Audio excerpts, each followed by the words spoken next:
Long before the Death Star became a symbol of fear across the galaxy, it began its existence as a humble footnote in a strategic planning document of the Galactic Republic.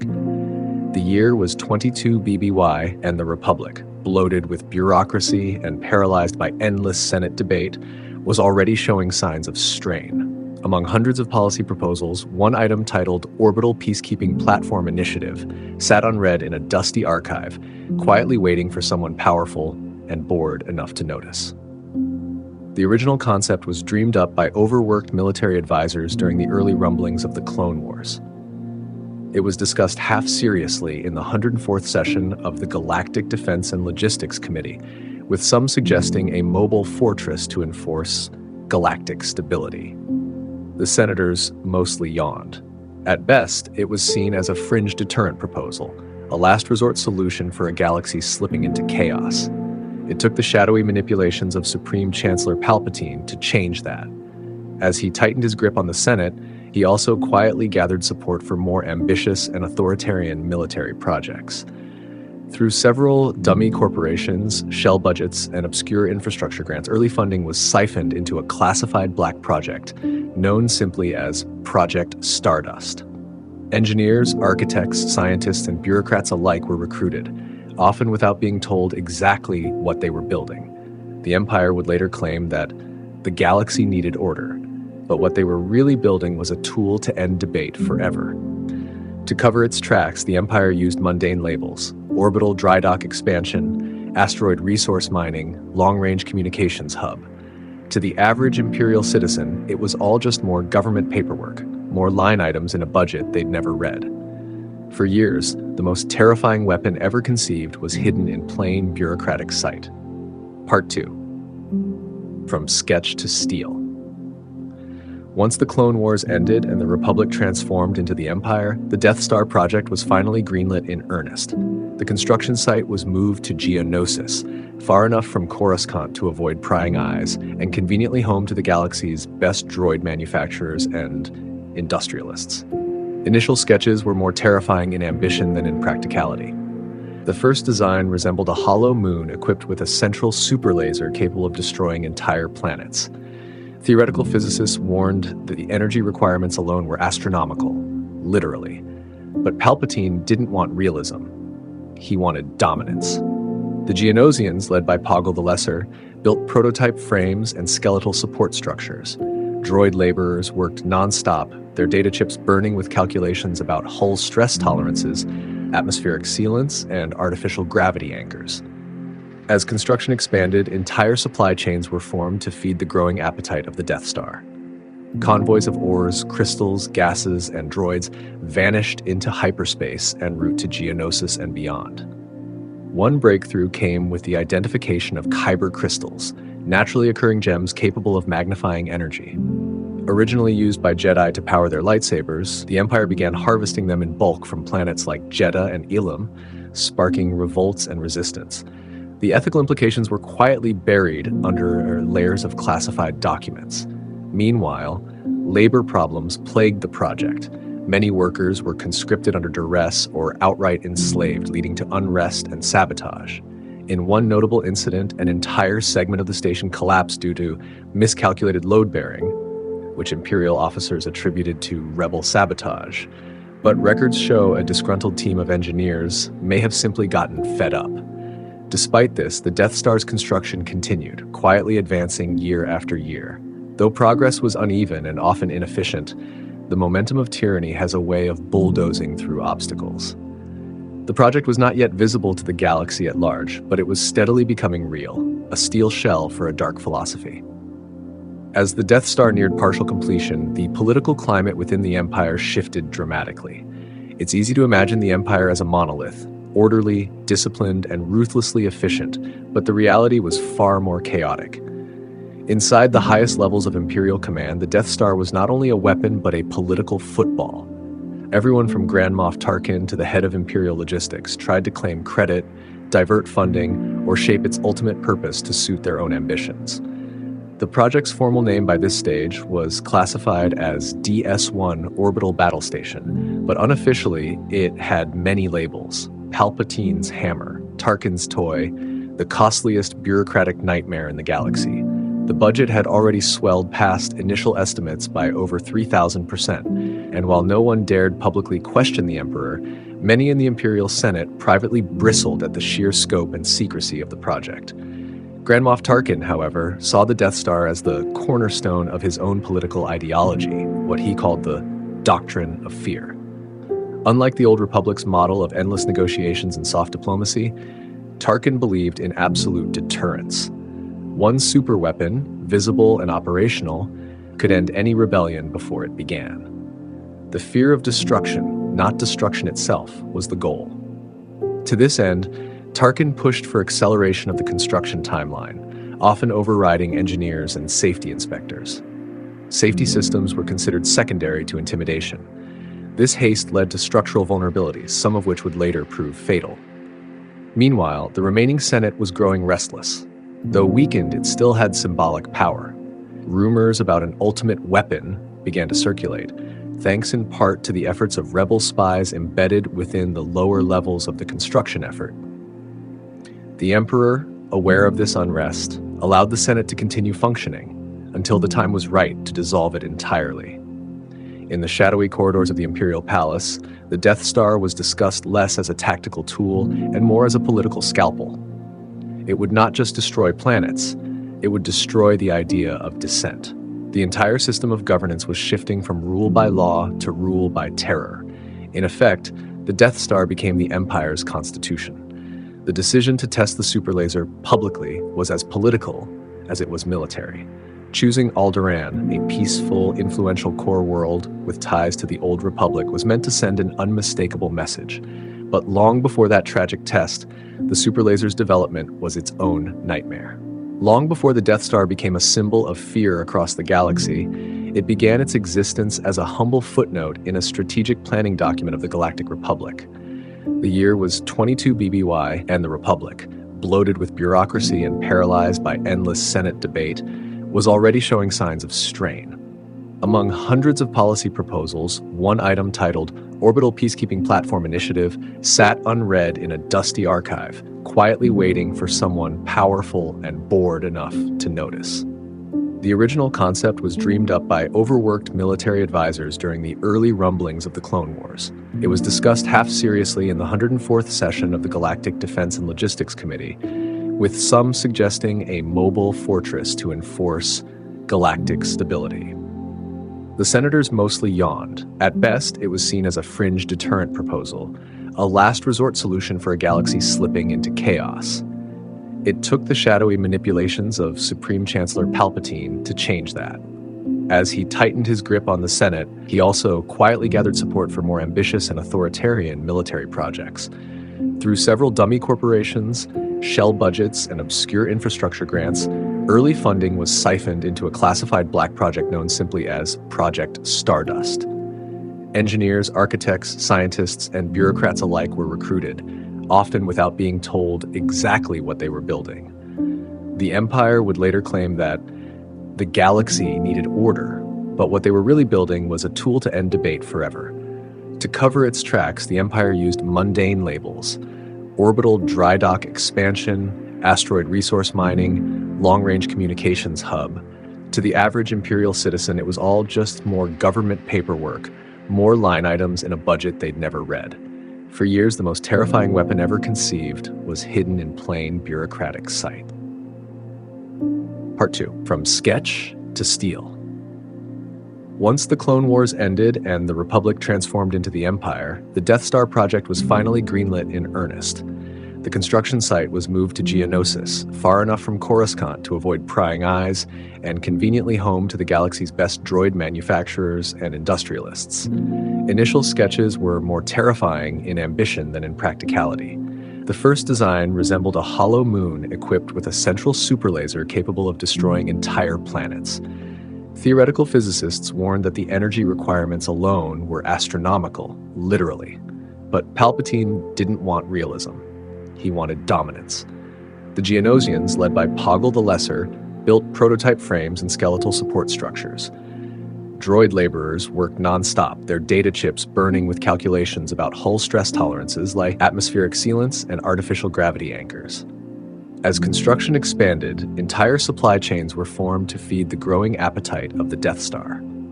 Convoys of ores, crystals, gases, and droids vanished into hyperspace en route to Geonosis and beyond. One breakthrough came with the identification of kyber crystals, naturally occurring gems capable of magnifying energy. Originally used by Jedi to power their lightsabers, the Empire began harvesting them in bulk from planets like Jedha and Ilum, sparking revolts and resistance. The ethical implications were quietly buried under layers of classified documents. Meanwhile, labor problems plagued the project. Many workers were conscripted under duress or outright enslaved, leading to unrest and sabotage. In one notable incident, an entire segment of the station collapsed due to miscalculated load-bearing, which Imperial officers attributed to rebel sabotage. But records show a disgruntled team of engineers may have simply gotten fed up. Despite this, the Death Star's construction continued, quietly advancing year after year. Though progress was uneven and often inefficient, the momentum of tyranny has a way of bulldozing through obstacles.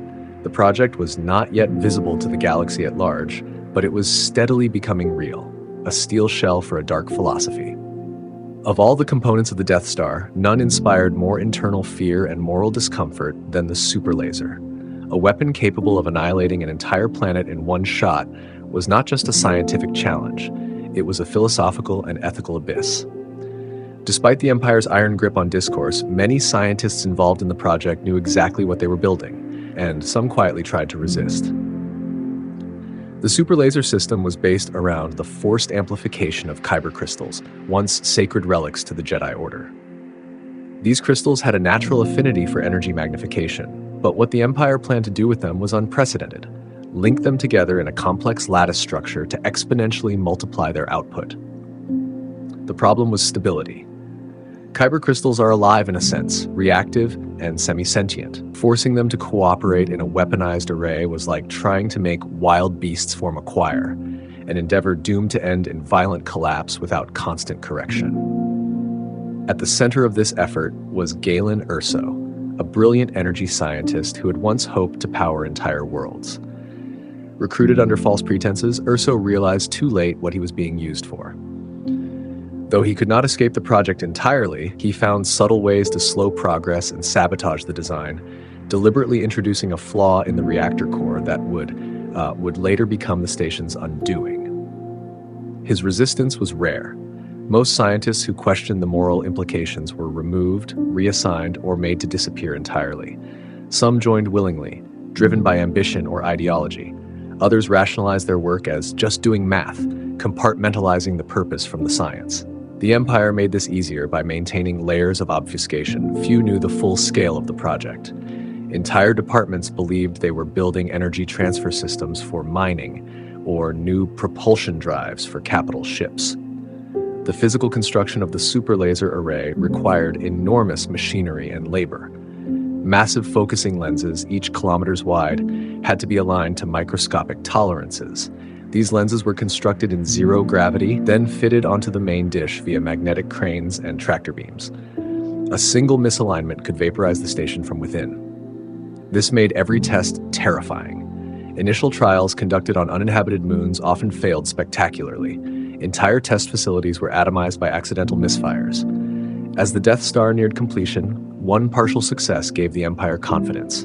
A test shot vaporized a small asteroid, confirming that the principles worked, if barely.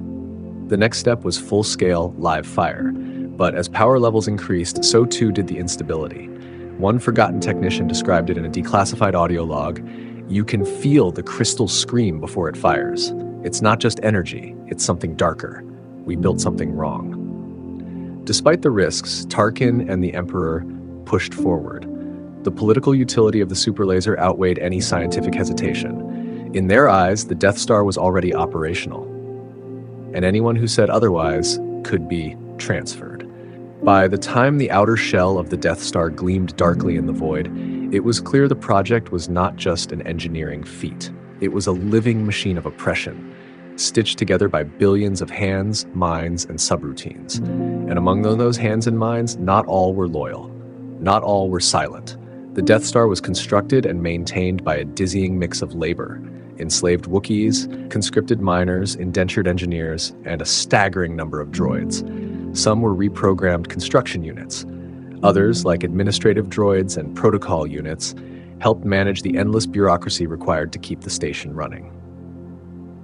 The irony was not lost on a few sentient observers. A weapon designed to enforce galactic obedience was being built, maintained, and often sabotaged by beings with no loyalty to the Empire. Many laborers resisted in small, almost invisible ways. They slowed conveyor belts, they miswired circuits, they swapped components. Some kept copies of construction schematics, hiding them in encrypted data caches. These micro-rebellions were rarely coordinated, but they had a cumulative effect. The Death Star, for all its fearsome reputation, was riddled with hidden inefficiencies and neglected vulnerabilities. The Empire's confidence in its invincibility blinded it to the termites eating at its steel foundations. One of the most infamous examples of internal dissent was the secret collaboration between Galen Erso and a handful of sympathetic technicians. With help from his friend Bodhi Rook, an Imperial pilot with a conscience, a message was smuggled out detailing the core weakness in the Death Star's reactor system, a deliberate flaw introduced by Erso that could be exploited to trigger a catastrophic chain reaction. But getting that information into the hands of the rebellion would prove almost impossible. Meanwhile, droids, often overlooked as mere tools, played their part. While most were not truly sentient, a small number exhibited anomalous behavior, likely the result of exposure to the raw energies of the Kyber array or prolonged unsupervised activity. Some secretly copied schematics, others falsified data reports, hiding power irregularities or camouflaging signs of sabotage. One astromech unit, later recovered by rebel forces, contained a full readout of the main superlaser's capacitors, hidden in an encrypted musical code. The Empire never truly feared these small acts. It was too vast, too confident, too rigid in its thinking to believe a janitor, a junior tech officer, or a droid with a dented logic core could pose a threat. But they were wrong. Inside the Death Star, fear ruled everything. Officers feared Tarkin, engineers feared discovery, laborers feared punishment. But beneath that fear, something older stirred, a quiet, desperate resolve. The Death Star was a weapon built on terror, but also on lies. And lies, like steel, can crack. For nearly 2 decades, the Empire's greatest weapon remained a rumor, a ghost whispered about in rebel cells and the occasional intercepted transmission. Few believed a weapon that large, that powerful, could truly exist. And that's exactly how the Empire wanted it. But the illusion couldn't last forever. When the Death Star neared completion, Grand Moff Tarkin made a strategic decision to unveil it not in a press release, nor in a display of unity, but with annihilation. He understood the weapon's true value wasn't just in destroying planets, it was in destroying hope. And nothing killed hope like the obliteration of an entire peaceful world. The moment came with Alderaan, a core world, a beacon of culture, diplomacy, and quiet rebellion, home to Bail Organa, a senator and key figure in the formation of the Rebel Alliance. When Princess Leia Organa was captured trying to transport secret Death Star plans, Tarkin saw the perfect opportunity. He offered her a cruel choice: reveal the location of the rebel base, or see her home destroyed. She lied, giving him Dantooine, a long-abandoned site. He destroyed Alderaan anyway. It was the first public act of the Death Star. Billions of lives were reduced to ash in a flash of green light. The galaxy reeled. Some systems fell into silence, terrified. Others seethed with rage. The Death Star had stepped out of shadow and into legend. What the Empire didn't know was that the plans Leia had tried to deliver had reached the rebellion after all.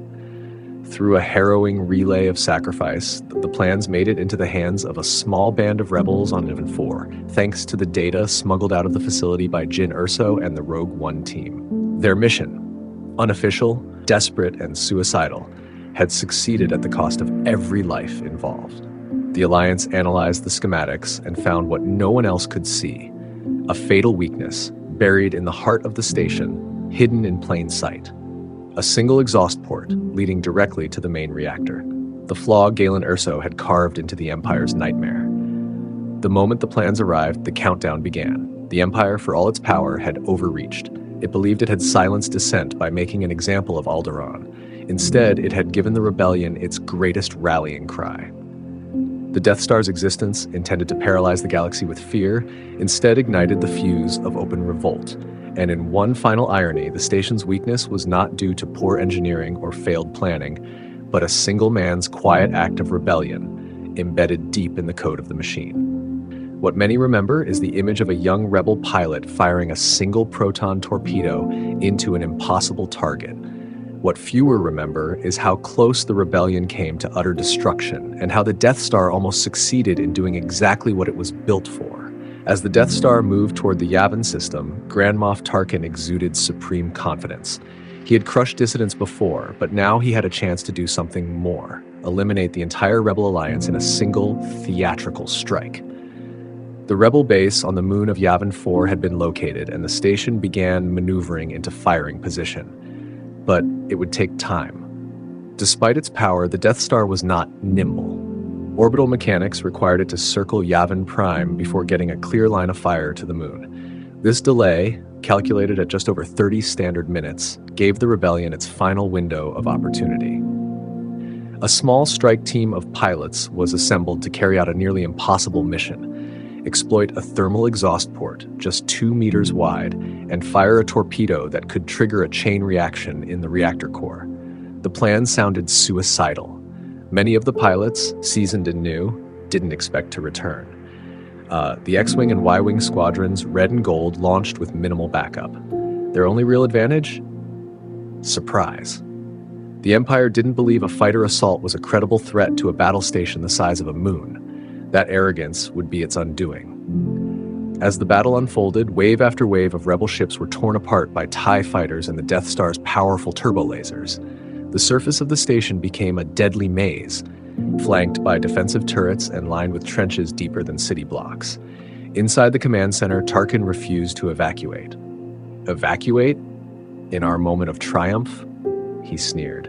He believed in the Death Star, believed in its invincibility more than he believed in the reality around him. But one by one, Rebel pilots braved the trench run. Gold Squadron was decimated. Red Squadron suffered heavy losses. Finally, a young pilot named Luke Skywalker made his run. Unknown to most, he was the son of Darth Vader, flying with an ancient Jedi's guidance and a friend's voice in his ear. As Vader himself entered the fray in his custom TIE Advanced, he began picking off the last few remaining rebels. He nearly killed Luke, had it not been for the timely intervention of Han Solo, returning with the Millennium Falcon at the last moment to scatter Vader's squad. In the final seconds, Luke turned off his targeting computer and fired, guided not by instruments, but by the Force. The torpedoes struck true. The chain reaction raced through the Death Star's main reactor faster than any failsafe could respond. Tarkin died in silence, watching the monitor as the system went white. The Death Star exploded in a ball of fire and metal, taking thousands of lives with it. The most expensive, destructive symbol of the Empire's power was gone. In its place, a myth, a beginning. The rebellion, once fractured and hiding, was suddenly emboldened. The Empire, long unquestioned, found itself asking a question it had never prepared for. How did this happen?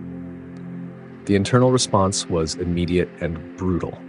Within hours of the explosion, Imperial High Command initiated a purge of the officers and engineers involved in the Death Star project. Surviving members of the construction, logistics, and operations teams were arrested or executed. Many never stood trial. Even before the cause of the station's destruction was fully understood, the Empire needed scapegoats. Vader survived the battle, narrowly escaping in his damaged TIE fighter. Upon his return, he reported what few others could, that the station had been vulnerable to a targeted reactor strike, and that the rebellion had somehow obtained the precise schematics to exploit it. This revelation stunned the remaining leadership.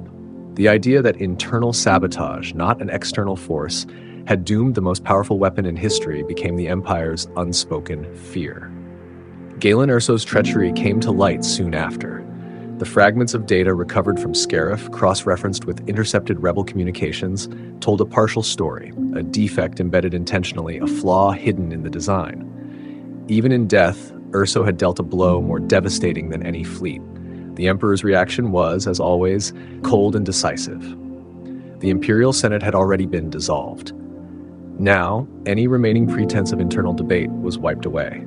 Darth Vader was given greater authority, tasked with hunting down the rebel leadership and those who had supported Erso's sabotage. But the damage was already done. Systems that had quietly supported the Empire began to question their loyalty. If a single torpedo could destroy a moon-sized fortress, what else was vulnerable? Murmurs of rebellion grew louder. Entire worlds reconsidered their alignment, especially in the Outer Rim, where the Death Star's fearsome legend had once kept them in check. Worse, the propaganda machine failed. The Empire tried to spin the Death Star's destruction as a minor setback, downplaying the battle and erasing mentions of Yavin from official records. But stories spread faster than the truth could be controlled. Word of the rebellion's victory traveled through smuggler routes, civilian traders, and even within the lower ranks of the Imperial military. Luke Skywalker's name became a rallying cry. Yavin became code for hope. To maintain the illusion of control, the Emperor and his advisors doubled down on military spending. A second Death Star, larger, more advanced, better shielded, was already in theoretical stages before the first had been destroyed. Now it became a top priority. This time, they promised there would be no flaws. And in the shadows, plans for retaliation formed. The rebellion had struck a mighty blow, but it had also exposed itself. It would not be allowed to strike again. If the first Death Star had been forged in secrecy, the second was forged in silence. No propaganda, no grand unveiling, no threats, just shadow. After the catastrophic failure at Yavin, the Empire made one thing clear: there would be no more second chances. The second Death Star was conceived as both a weapon and a warning, a brutal, overcorrected answer to the question the rebellion had asked. It would be bigger, stronger, designed to prevent the very kind of chain reaction that had destroyed its predecessor. But this time, construction would occur under tighter control, deeper in Imperial territory, and cloaked in disinformation. The location? The forest moon of Endor, orbiting a gas giant on the edge of nowhere. The site was chosen not for its strategic value, but for its isolation. Few inhabited systems, no rebel footholds, and most importantly, no witnesses. Work began almost immediately, though progress was slow. This Death Star would be over twice the size of the original, but with a key difference: it didn't have to be complete to function. The weapon system was prioritized over habitation, logistics, or even defense. The lesson of the first Death Star was simple: fire first, finish later. The Emperor oversaw this one personally. His visits to the construction site were rare but chilling. Entire Star Destroyer crews went silent when he arrived. Engineers doubled their shifts. Mistakes meant death. His desire was no longer for demonstration, but for domination. He would not merely frighten the galaxy, he would subjugate it. Meanwhile, inside the Empire, paranoia spread like a virus. The destruction of the first station had left deep scars across the chain of command. The Imperial Security Bureau expanded its surveillance and interrogation programs. Scarif, where the Death Star plans were stolen, became the object of intense scrutiny. Survivors were detained. Any officer who had worked in logistics, data handling, or transmission was reviewed. Some vanished. Others turned to informants. Fear was the new currency. And then there were the ghosts, those whose loyalty had always been suspect.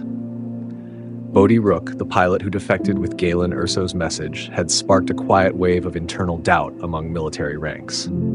If one man could do so much damage, how many more like him might be hiding within?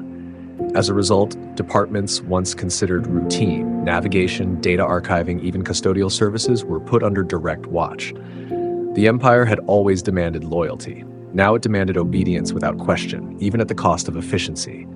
Dissent, even in thought, became a death sentence. But despite the fear, cracks remained. The rebels had vanished after Yavin, scattering across sectors, but they hadn't stopped fighting. They were gathering intelligence, intercepting communications, tracing supply lines.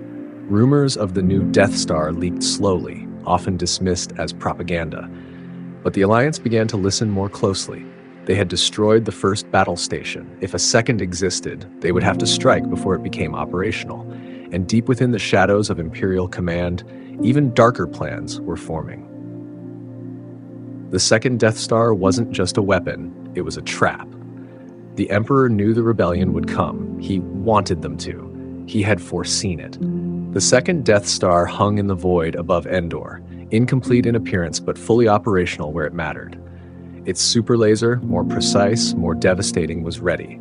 The station itself was protected by a powerful deflector shield generated from the forest moon below. The entire installation was surrounded by the full might of the Imperial Navy. This was no construction project. It was bait. The Emperor had orchestrated it all, allowed whispers of the new Death Star to reach the rebellion, planted false intelligence that suggested it wasn't ready to fire, and positioned himself at the center of the station to draw them in. He intended to destroy the Alliance in a single stroke, just as Tarkin had once tried, but failed. But this time, the trap was more than military. It was spiritual. For lurking behind the military might of the Empire was the true goal of Emperor Palpatine, to turn Luke Skywalker, the last Jedi, to the dark side, to replace Darth Vader, whose body and spirit had become weak, with his powerful, conflicted son. The Death Star was the bait, not just for fleets, but for fate. As the Rebel fleet massed for its assault on Endor, led by Admiral Akbar and Lando Calrissian aboard the Mon Calamari cruiser Home 1, a second, smaller strike force landed on the forest moon to deactivate the shield generator. Among them, Han Solo, Leia Organa, and Luke Skywalker.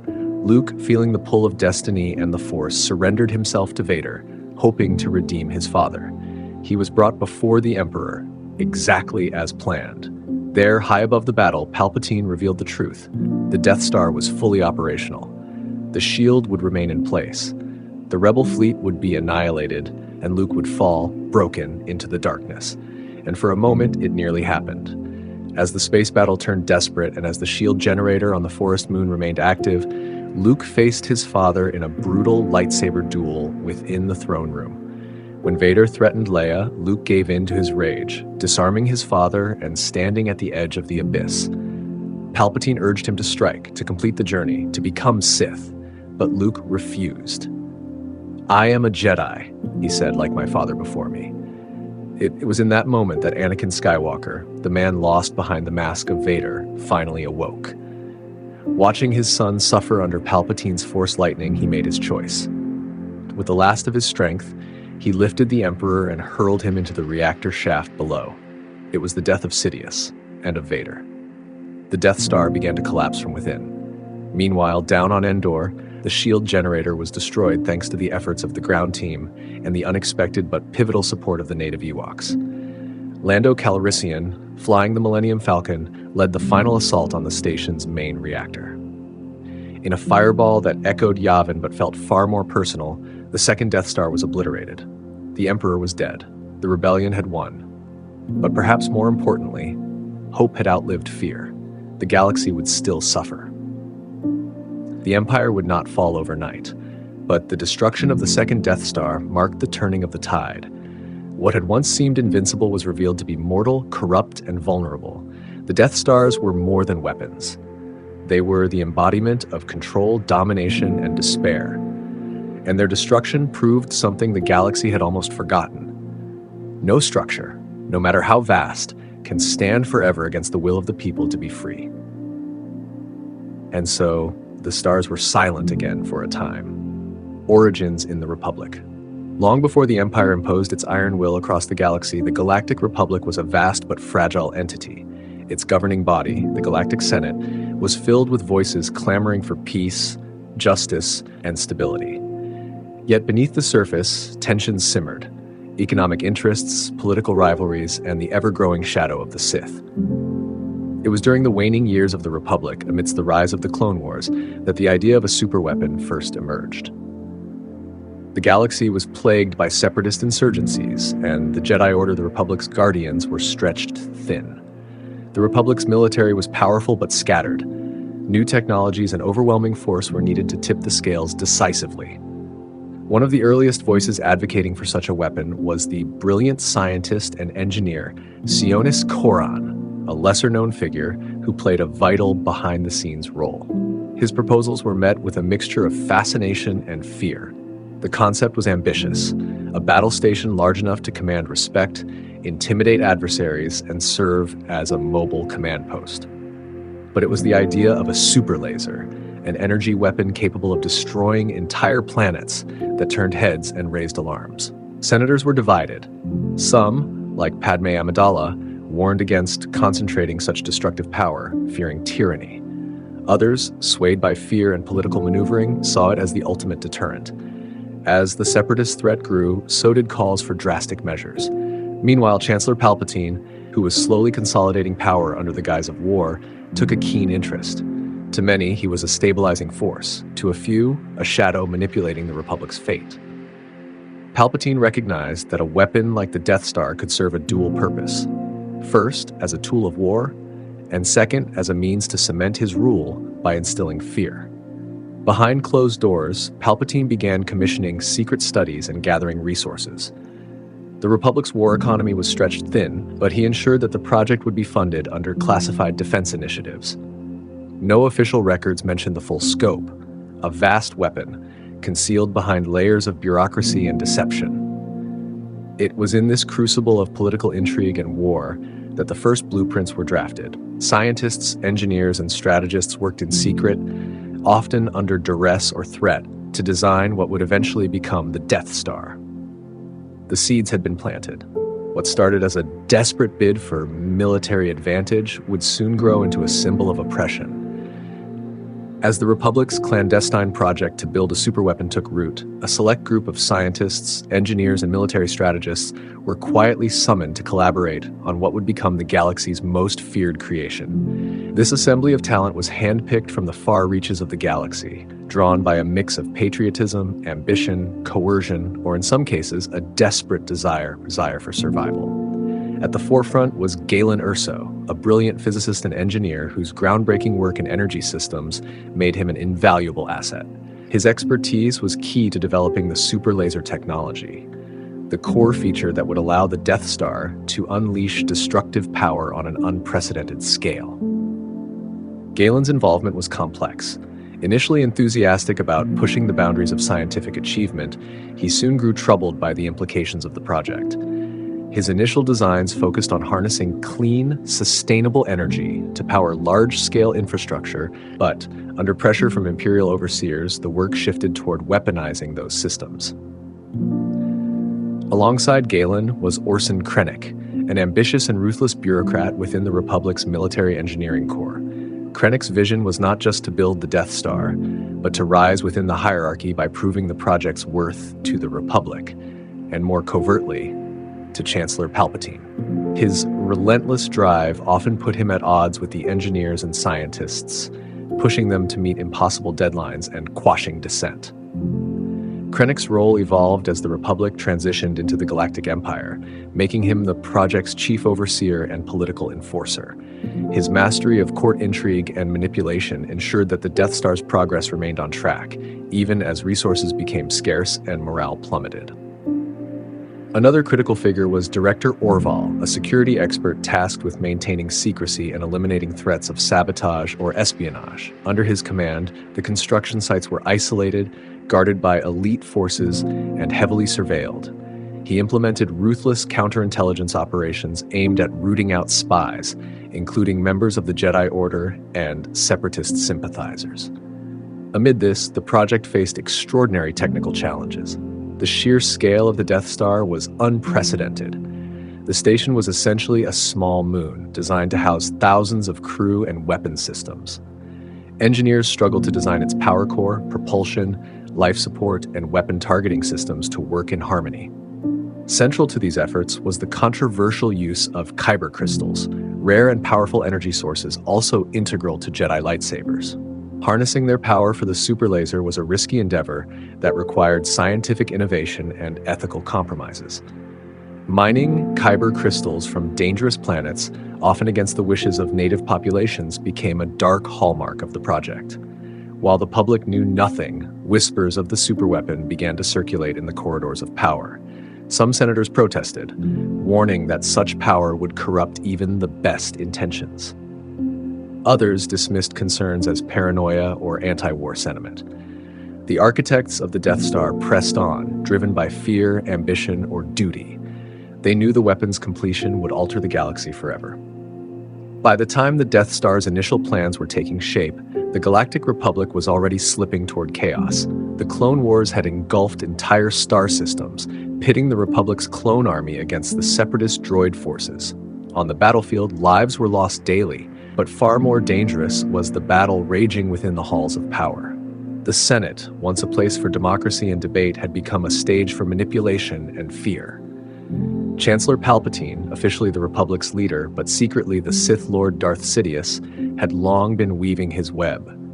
His slow accumulation of emergency powers gave him unprecedented control over the military, economy, and judiciary. The Death Star project, still under wraps from most senators, became a key instrument in Palpatine's plan to transform the Republic into an empire. The weapon was presented publicly as a deterrent, a way to bring lasting peace by discouraging rebellion through overwhelming power. Behind the scenes, it was a tool for domination. Senators like Bail Organa, Mon Mothma, and Padme Amidala grew increasingly concerned. They saw the dangers of such concentration of power in the hands of a single figure. Attempts to investigate the project were stonewalled, records were classified or erased, whistleblowers disappeared.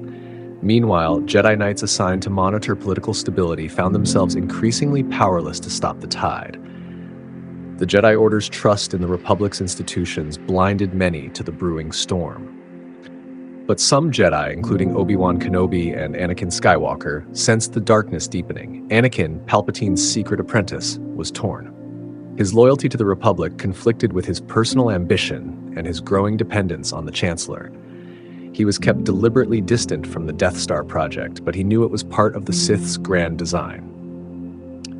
On distant worlds, the Death Star's construction began in secret shipyards, notably on the remote planet of Geonosis, and later the vast Imperial facilities on the planet Adu. These sites were militarized zones, shielded from satellite surveillance and sealed against leaks. The workforce was massive: clones, droids, forced laborers, and specialized technicians.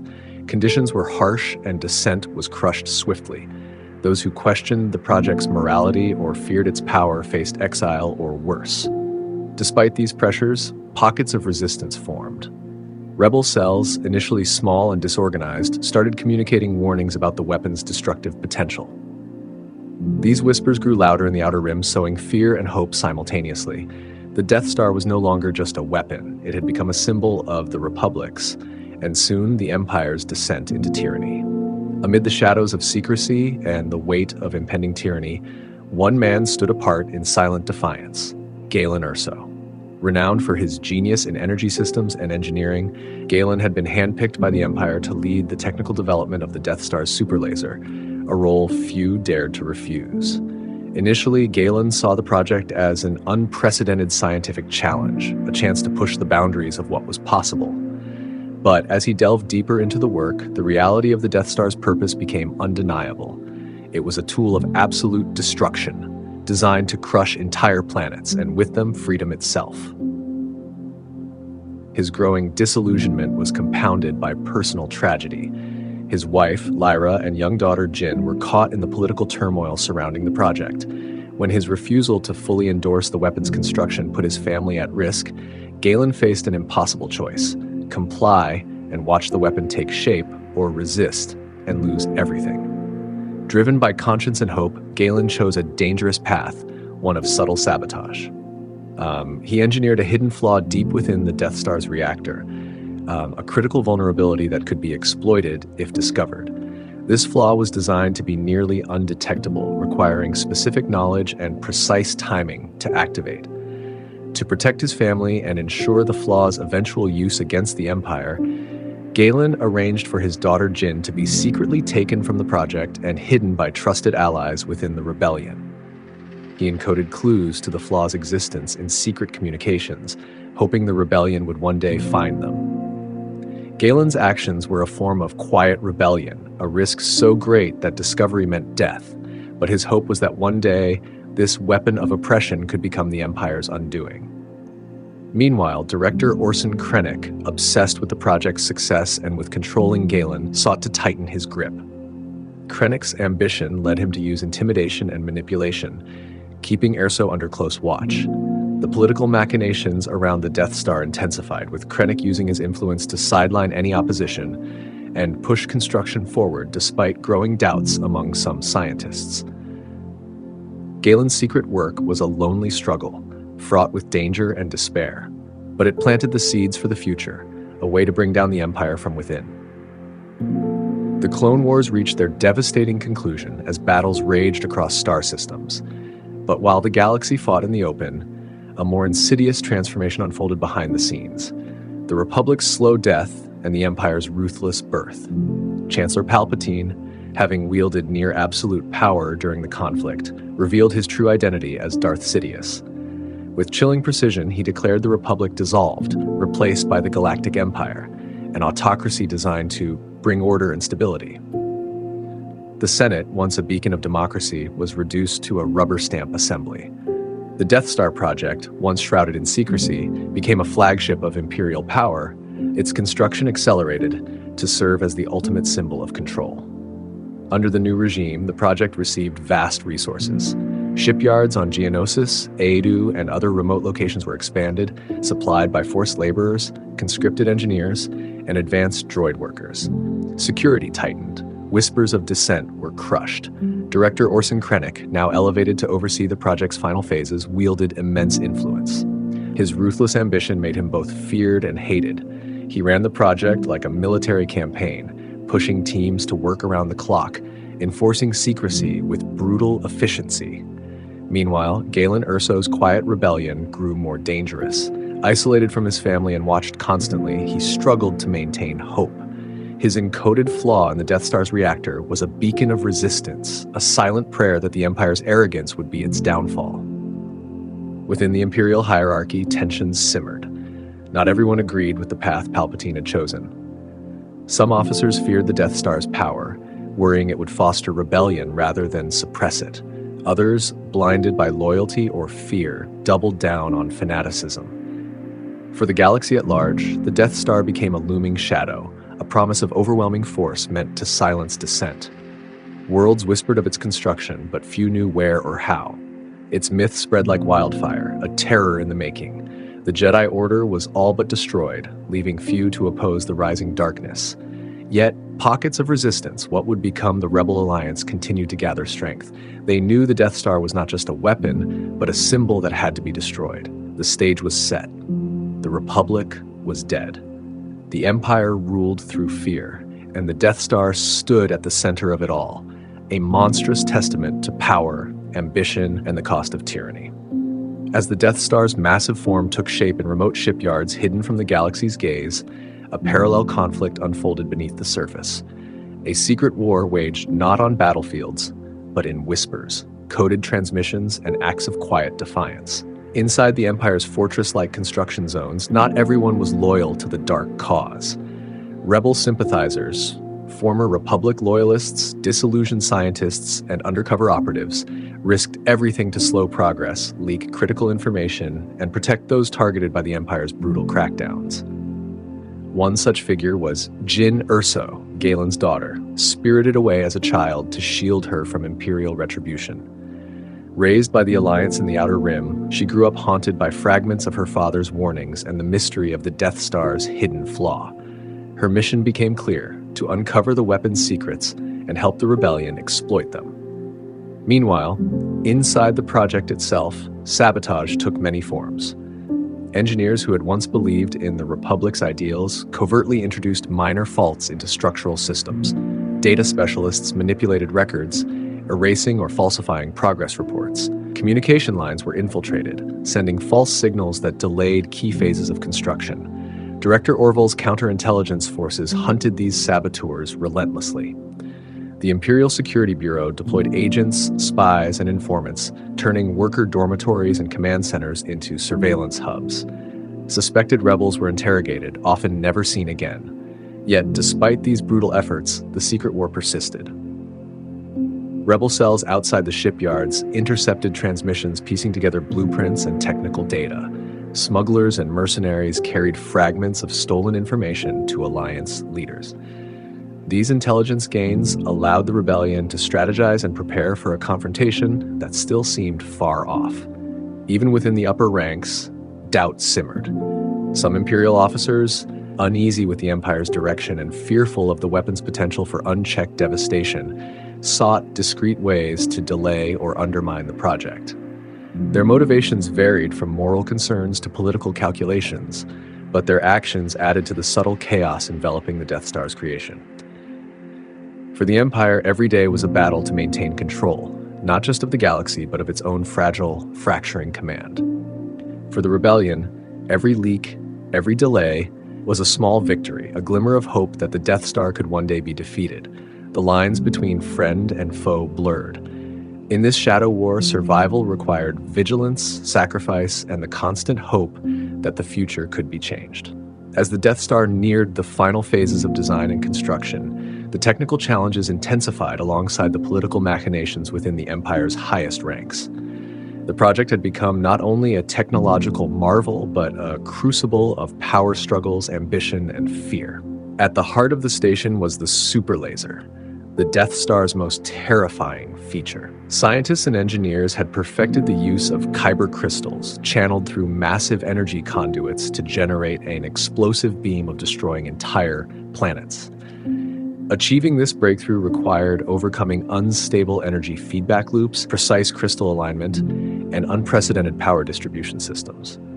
Galen Erso, though kept under tight surveillance, had embedded his secret flaw deep within the power reactor, a vulnerability masked by layers of redundant systems and cryptic engineering designs. This flaw was Galen's final act of rebellion, a hidden weak point that only someone with his knowledge could exploit. Meanwhile, political rivalries threatened the project's stability.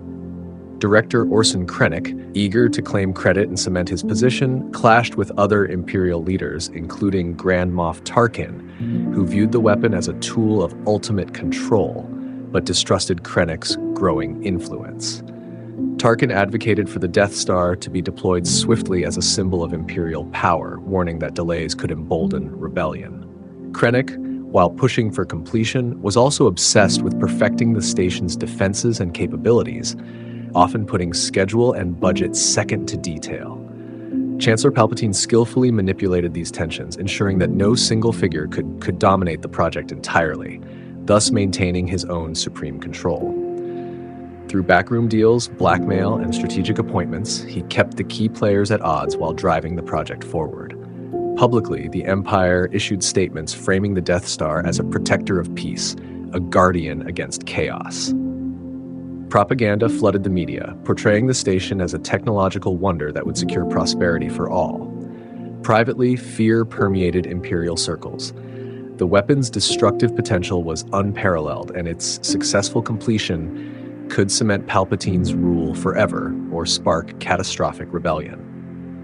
On the construction front, the station's massive structure approached completion. Docking bays, crew quarters, weapons emplacements, and command bridges were assembled piece by piece. Millions of workers, droids, and officers contributed to this gargantuan effort, many unaware of the true scale or purpose. Yet the specter of sabotage and espionage remained. Krennic intensified security, conducting purges and trials to root out traitors, while the rebellion's network grew bolder, fueled by the hope Galen Erso's hidden flaw might one day turn the tide. As the Death Star loomed on the horizon, both as a physical and symbolic force, the galaxy braced for the dawn of a new era, one defined by power, fear, and the fragile hope of resistance. As the colossal Death Star neared operational status, the galaxy's undercurrent of fear and rebellion surged in equal measure. The Empire wielded the station as a looming threat, demanding submission through intimidation and overwhelming force. But deep within the fractured rebellion, a spark of hope was ignited. The knowledge of a secret weakness buried in the Death Star's seemingly impenetrable armor. This secret, concealed by Galen Erso during the station's construction, was an intentional flaw within the power reactor. It was the culmination of Galen's quiet resistance, a carefully engineered fault designed to make the super laser vulnerable to a precise attack, a vulnerability known only to a select few who understood its complexities. For years, the rebellion pieced together fragments of information. Smugglers, defectors, and spies had risked everything to bring intelligence about the Death Star's capabilities and flaws. Jyn Erso, Galen's daughter, became a key figure in this unfolding story.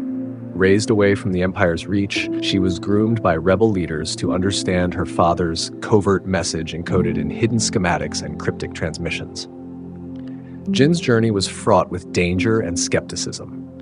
Many in the rebellion feared the Empire's might, doubted the feasibility of destroying such a weapon, or questioned whether her story was true.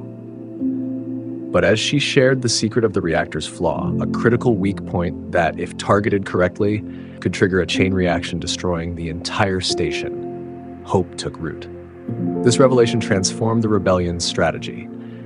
What was once a desperate resistance movement now had a tangible objective: infiltrate the Death Star, obtain the precise technical data on the flaw, and deliver a strike that could topple the Empire's ultimate weapon. The Empire, for all its power, remained unaware of this looming threat. Director Krennic continued his ruthless drive for completion and perfection, confident that the Death Star was invincible. Meanwhile, Grand Moff Tarkin's impatience grew, pushing for the station's deployment to crush rebellion outright. But the rebellion's intelligence network was growing sharper and more daring. Secret missions were launched to steal schematics, rescue defectors, and recruit insiders. The galaxy's oppressed, miners, farmers, ex-soldiers found renewed courage to fight for freedom. The stage was set for a dramatic confrontation. The Death Star, a floating fortress of devastation, stood ready to enforce the Empire's will. But hidden within its heart was a secret, a vulnerability that could turn the tide of history. The destruction of the Death Star sent shockwaves across the galaxy. What had once seemed an invincible symbol of Imperial might was now a smoking ruin, a testament to the courage and resilience of the Rebel Alliance. The loss of the Death Star was a devastating blow to the Empire's image and military capability. Director Orson Krennic, who had poured his ambition into the project, was disgraced and marginalized. Grand Moff Tarkin, though killed aboard the station during its destruction, became a martyr for the Imperial cause, his legacy fueling the Empire's relentless pursuit of control. For the rebellion, the victory was more than a tactical success. It was a spark that ignited hope among countless systems under Imperial oppression. The Death Star's fall proved that even the mightiest weapon could be challenged and defeated. Jyn Erso's role in revealing her father's secret flaw became a legend within the rebel ranks, inspiring future generations to resist tyranny with courage and ingenuity. Galen Erso's quiet sacrifice underscored the power of individual conscience against overwhelming darkness. The Empire, though shaken, doubled down on its efforts to maintain dominion. Plans for a second Death Star began almost immediately, a grim reminder that the conflict was far from over. The galaxy braced for the continuation of a brutal war, with freedom and oppression locked in eternal struggle. Yet, the legacy of the first Death Star endured as a cautionary tale, a monument to the dangers of unchecked power and the necessity of vigilance, resistance, and hope. Its story became a symbol of the eternal fight for liberty in the face of tyranny. As the stars continued to burn across the vastness of space, the memory of the Death Star's creation, its fall, and the bravery of those who opposed it echoed through the ages, a timeless saga of darkness and light, of despair and redemption.